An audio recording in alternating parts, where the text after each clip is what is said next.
నమస్తే, welcome to signal TV. నిన్న జరిగినటువంటి 5 రాష్ట్రాల ఎన్నికల కౌంటింగ్ హోరాహోరీగా జరిగింది. అయితే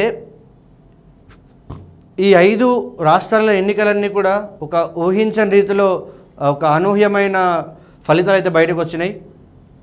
పశ్చిమ బెంగాల్ కానీ, ఇటు కేరళ కానీ, తమిళనాడు కానీ ఊహించని రీతిలో. అయితే తమిళనాడుకి సంబంధించి నిన్నటి నుంచి కొంచెం హాట్ టాపిక్గా మారింది. ఎందుకంటే విజయ్, సినీ నటుడు విజయ్ ఎవరైతే ఉన్నారో, టీవీకే వ్యవస్థాపక అధ్యక్షుడు, టీవీకే ఫౌండరు.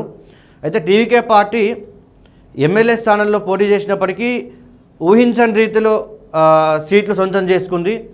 మొత్తం అయితే మనం చూసుకోవచ్చు, టీవీకే అంటే తమిళనాడుకు సంబంధించి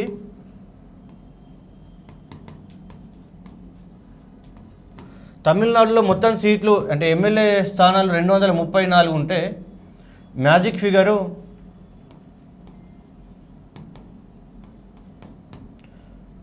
118 స్థానాలు.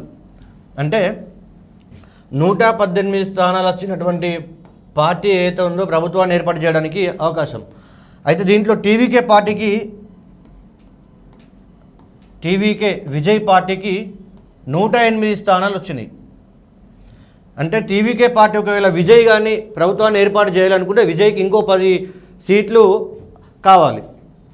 ఇప్పుడు మనం చూసినాం, చాలామంది అంటున్నారు గతంలో మేము చూడని ఎన్టీఆర్ని ఇప్పుడు విజయ్లో చూస్తున్నామని చెప్పేసి. ఎందుకంటే అప్పుడు సీనియర్ ఎన్టీఆర్ నందమూరి తారక రామారావు కూడా టీడీపీ పార్టీ నుంచి ఒక ఘనమైన విజయాన్ని, ఒక కొత్త ప్రపంచాన్ని సృష్టించిండు ఆ రోజులలో. అయితే ఇది మళ్ళీ ఒక ఎన్టీఆర్ని చూసినామనే వార్తలు, కొన్ని ఊహాగానాలు బయటకు వస్తూ ఉన్నాయి. అంటే విజయ్ తలపతిని ఆ రేంజ్లో ఊహించుకుంటున్నారు. అంటే అక్కడ ఉన్నటువంటి జనాలు కానీ, ఇక్కడ తెలంగాణకు సంబంధించినటువంటి అభిమానులు కూడా, తెలుగు రాష్ట్రాలకు సంబంధించినటువంటి విజయ్ అభిమానులు కూడా అట్లా ఊహించుకుంటున్నారు. మేము ఆ ఎన్టీఆర్ని చూడలేం కానీ ఈ ఎన్టీఆర్ని చూస్తున్నామని చెప్పేసి. కానీ ఏదేమైనప్పటికీ విజయ్ దగ్గర ఉన్నటువంటి సీట్లతో ప్రభుత్వం ఏర్పాటు చేయడానికి వీలు కాదు. అయితే చాలా ఊహాగానాలు బయటకు వస్తూ ఉన్నాయి. చాలామంది విశ్లేషకులు చెప్తున్నటువంటి విషయం ఏంటంటే, నిన్న ఏదైతే ఒక సంబరాలు, ఒక అంగరంగ వైభవంగా సంబరాలు జరిగినాయి. ప్రముఖ సినీ నటులు వాళ్ళ ఇంటికి రావడము, త్రిష లాంటి యాక్టర్స్ కూడా ఇంటికి వెళ్ళడము, విషెస్ చేయడము, రకరకాల హీరోలు, తెలుగు హీరోలకు సంబంధించినటువంటి చాలామంది కూడా ట్వీట్ చేసిరు తన విజయాన్ని. ఓకే, 108 మాటికి ఓకే. ఇప్పుడు ప్రభుత్వాన్ని ఏర్పాటు చేయాలంటే ఇంకో 10 సీట్లు కావాలి. ఆ 10 సీట్లకి కంపల్సరీ టీవీకే అధినేత కంపల్సరీ పొత్తుతో పోవాలి. అంటే ఒక అలయన్స్లో కలుపుకొని ప్రభుత్వాన్ని ఏర్పాటు చేయడానికి వీలుంది. అయితే ఇప్పుడు విజయ్ కలుపుకోవడానికి పార్టీలు ఏవేవి ముందుకు వస్తాయి, ఏ పార్టీని విజయ్ కలుపుకుంటాడనేది ఒక చర్చనీయాంశంగా మారింది. అయితే విజయ్కి సహకరించే పార్టీలు, అంటే విజయ్ ఒకవేళ పొత్తులో పోవాలంటే ఏ పార్టీతో పోతాడు అనేది ఒకసారి చూసుకుందాము. టీవీకే అంటే విజయ్కి 108 స్థానాలు ఉన్నాయి, ఇంకో 10 స్థానాలు కావాలి. దీంట్లో కాంగ్రెస్కి 5 స్థానాలు ఉన్నాయి అక్కడ. దాని తర్వాత సిపిఐకి 2 స్థానాలు,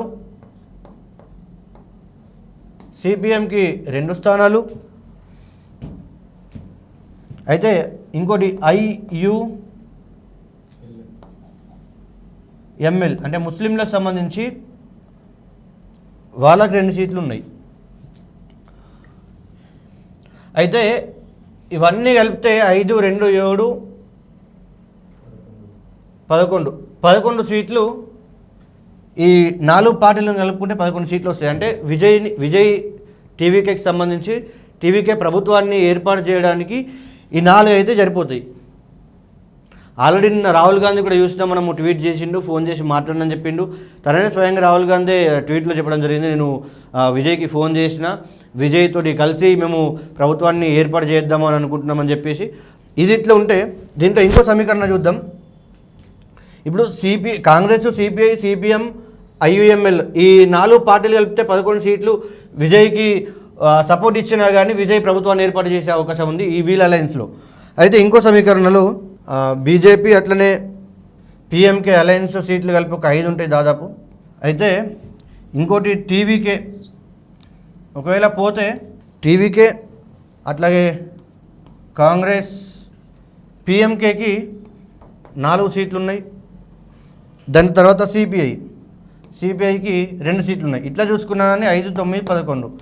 ఇక్కడ కూడా మ్యాజిక్ ఫిగరు, ఇక్కడ కూడా 11 సీట్లు విజయ్కి అందుబాటులో ఉన్నాయి. ఒకవేళ విజయ్ పొత్తుతో వెళ్ళాలని ఆలోచిస్తే. సరే ఇవన్నీ కావు, ఇంకా విజయ్ పొత్తుతో వెళ్ళడు, విజయ్ వీళ్ళతో గెలవడు అంటే ఈ కాంగ్రెస్ కానీ కాంగ్రెస్, సిపిఐ, సిపిఎం, ఐఎంఈఎల్ ఇటు ఒక సమీకరణ, తర్వాత ఇటు కాంగ్రెస్, పిఎంకే, సిపిఐ ఈ రెండుతో కలవలేడు అనుకుందాం. ఈ రెండుతో కలవకుంటే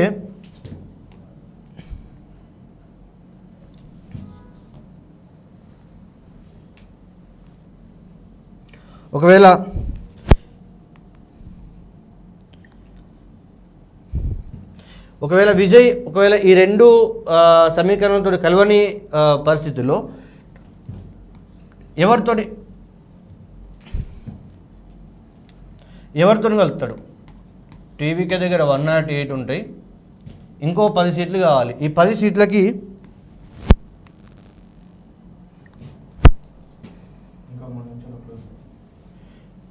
సీట్లకి టీవీకే ప్లస్ అన్నా డిఎంకే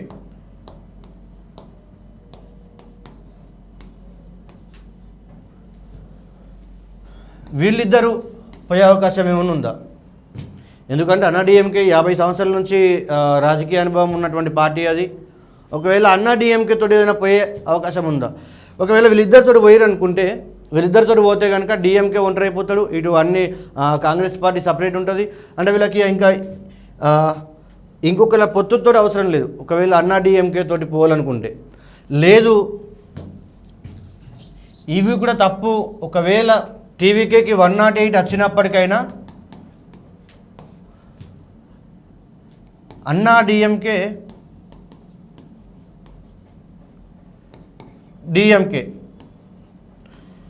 వీళ్ళిద్దరూ కలిసి ప్రభుత్వాన్ని ఒకవేళ వీళ్ళిద్దరు కలిసిన ప్రభుత్వం ఏర్పాటు చేయొచ్చు. ఇది జరుగుతుందా? లేదంటే ఈ టీవీకే పార్టీకి అన్నా డిఎంకే సపోర్ట్ ఇస్తాడా, డిఎంకే సపోర్ట్ ఇస్తాడా? ఒకవేళ పోతే అన్నా డిఎంకే తోటి పోవచ్చు, కానీ డిఎంకే తోటి స్టాలిన్ తోటి మాత్రం కలిసే ప్రసక్తే లేదు. మనం చూసుకోవచ్చు, పార్టీ స్టార్ట్ చేసినప్పటి నుంచి, విజయ్ పార్టీ స్టార్ట్ చేసినప్పటి నుంచి స్టాలిన్ ప్రభుత్వాన్ని, అక్కడ జరుగుతున్నటువంటి ప్రజలకు జరుగుతున్నటువంటి అన్యాయాల్ని అన్నిటినీ కూడా విజయ్ పైకి తీసుకొచ్చుకుంటూ చెప్పిండు. చాలాసార్లు చాలా సందర్భాలు చూసినాము, స్టాలిన్ అంకులు అనుకుంటే సంభవించుకుంటూ మాట్లాడడం జరిగింది. సో ఇది సాయంత్రం వరకు, ఈరోజు సాయంత్రం వరకు పూర్తిగా సమాచారం తెలిసే అవకాశం ఉంది. ఎందుకంటే తమిళనాడు గవర్నర్ కూడా అపాయింట్మెంట్ తీసుకోవడం జరిగింది టీవీకే విజయ్. సో విజయ్ ప్రభుత్వాన్ని ఎట్లా ఏర్పాటు చేయబోతున్నాడు అనేది కొంచెం హాట్ టాపిక్గా మారింది. అంటే దీనిపైన చాలా ఊహాగానాలు బయటకు వస్తూ ఉన్నాయి. ఈరోజు సాయంత్రం వరకు తెలిసే అవకాశం ఉంది. ఒకవేళ టీవీకే విజయ్ పొత్తుతో పోతాడా, లేదంటే అన్నా డిఎంకేతో పోతాడా, లేకుంటే కాంగ్రెస్, సిపిఐ, సిపిఎం వీళ్ళతో పోతాడా, ఎవరితో పోయినా ఒక పార్టీ మాత్రం అధికారంలోకి రావడానికి విజయ్కే ఎక్కువ ఛాన్సెస్ ఉన్నాయని చెప్పేసి క్లియర్గా అర్థమవుతుంది. సబ్స్క్రైబ్.